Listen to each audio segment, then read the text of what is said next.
Oke, selamat siang jemaat sekalian. Kyung Hee Xin Yan, Kuai Lep. Bagi yang mengerti,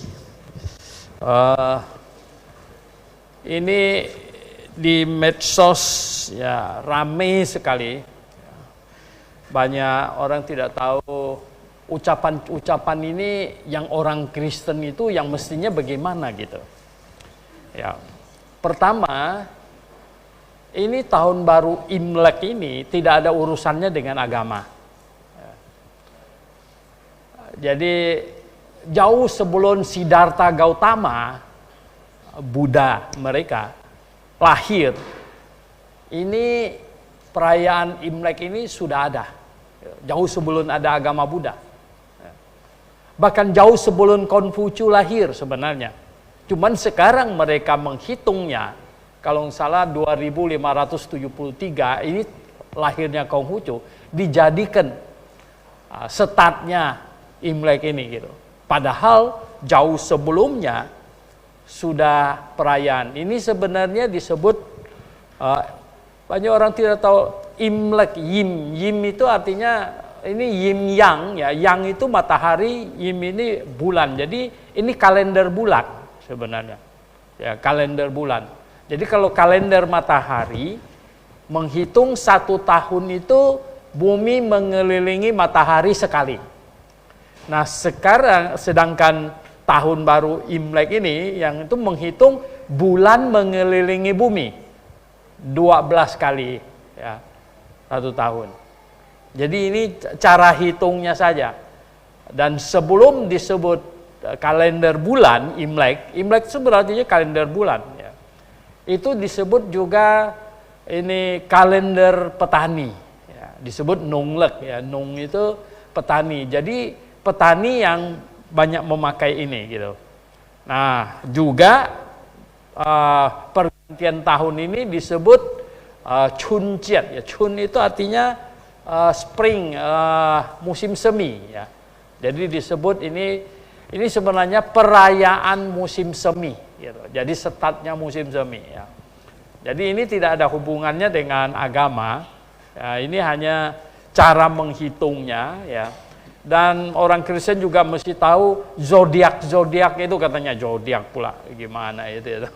Ada 12 binatang. Jadi sekarang ini disebut ini tahun kelinci gitu ya. Tahun kelinci, apa itu tahun kelinci? Sebenarnya ini tidak ada juga hubungannya dengan sifat binatangnya segala macam itu dicari-cari punya. Gitu. Tidak ada sebenarnya.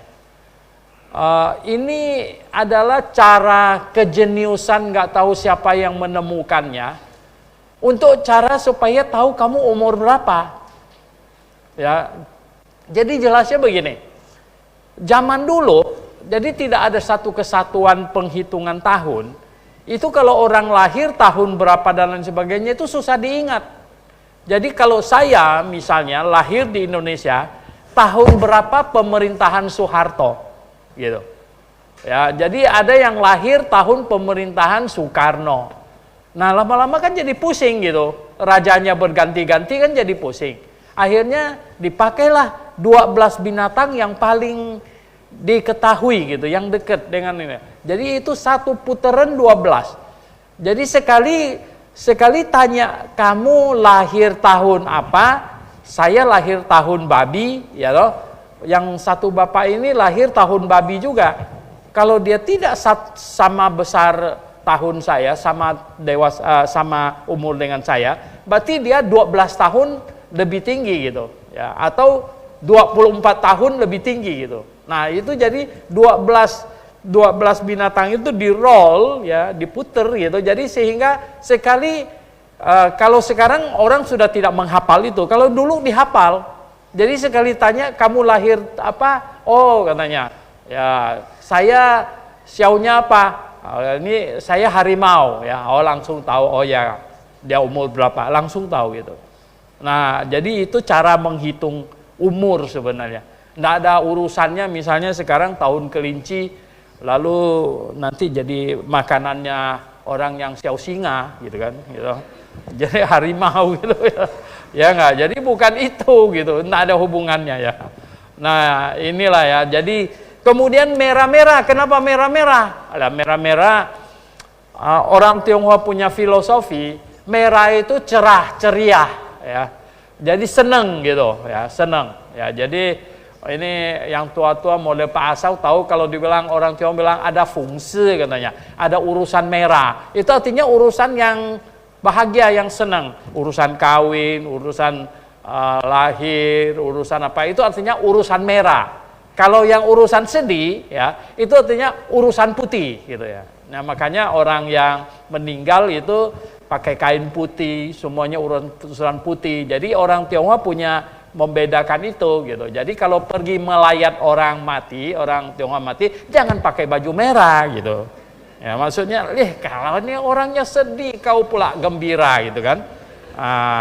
Maksudnya begitu. Jadi ini hari senang, ya ulang tahun, menikah segala macam tuh pakai merah, gitu. Pakai merah. Ini karena merah cerah, ceria, gitu ya. Bahkan orang sangat sukses itu dibilang kamu, wah dia itu sangat merah, gitu ya. Sangat merah itu penggantinya. Ya, dia sangat merah artinya orangnya sangat sukses, begitu ya.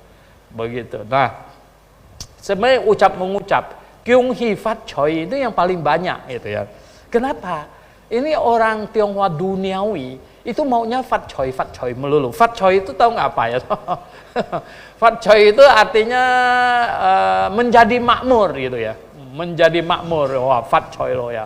Wah, siapa itu? Pak Hasan Fat Choi lo katanya. Pak Timotius itu Fat Choi. Jadi ya, Fat Choi itu artinya sukses, gitu ya. Sukses makmur, gitu. Sukses makmur. Itu. Jadi Kyung Hee-nya itu sama orang, Kyung Hee Fat Choi katanya. Kyung Hee supaya kamu sukses makmur, gitu ya. Nah, kita orang Kristen kan tidak begitu ya. Kalau Kyung Hee Sin Yen itu artinya selamat tahun baru. Sin itu baru, ya. Yen itu tahun. Jadi itu atau Sin Yen Kuai Lo, ya. Sin Kuai Lo itu artinya sukacita. Ya, jadi ya tahun baru sukacita. Nah, kita jangan sembarangan, gitu ya loh. Nah, kemarin siapa itu yang Pak Ori kasih ini? Pak Seng Chuan kalau nggak salah ya post itu video ya. Gitu di itu ya tuh ya tuh. Ya yang nyanyi-nyanyi katanya ya Choi Sinja suruh masuk ke rumah, gitu kan. Itu kan dewa kemakmuran suruh masuk ke rumah, gitu. Wah lah kita enggak lah, gitu ya, suruh dewa kemakmuran masuk rumah kita, gitu kan. Karena kita enggak percaya ada dewa kemakmuran, gitu. Ya jadi ini tahun baru yang Imlek ya, yang 2573. Yang Januari itu tahun baru. Kalau orang Tionghoa menyebutnya itu Jonglak ya, Yangle gitu. Ini Imlek itu Yangle ya. Jadi yang Yangle itu 2023. Yang Imlek ini 2573. Sebenarnya ini bukan angka yang benar. Jauh sebelum Konghucu lahir ini sudah dirayakan, cuman nggak ada patokannya. Jadi mereka ambil itu ya, tahunnya Konghucu dijadikan ini jadi 2573 gitu. Ya, itu sebenarnya. Jadi ya orang yang budaya latar belakang Tionghoa bersukacita, ya bersukacita apa? Ganti tahun. Spring Festival ya. Itu di National Geographic diputar terus video mengenai ini ya. Kehebatan. Saya bilang Indonesia pergerakan 10 juta mudik lebaran repot enggak? Kamu tahu nggak di Tiongkok itu pergerakannya berapa? Sekitar 150 juta sampai 200 juta orang pulang kampung. Ya. Kalau bandingkan dengan penduduk Indonesia itu sudah hampir separuh lebih ya. Indonesia kan 250-an juta seluruh penduduk. Di Tiongkok pergerakan pulang kampung Imlek ini sekitar 150 juta setiap tahun. Bayangkan ya, kereta apinya. Dia punya apa? Stasiun kereta api itu udah penuh dengan manusia semuanya. Luar biasa sekali. So, oke, ya kita ya kalau mau ikut senang ya, dan kita berharap begini, karena ini tidak ada urusannya dengan agama, jadi jangan berpikir ini punya orang Buddha, punya orang Pandanda bilang Konghucu belum lahir, Buddha Siddhartha Gautama belum lahir, ini perayaan pergantian tahun sudah ada duluan gitu ya.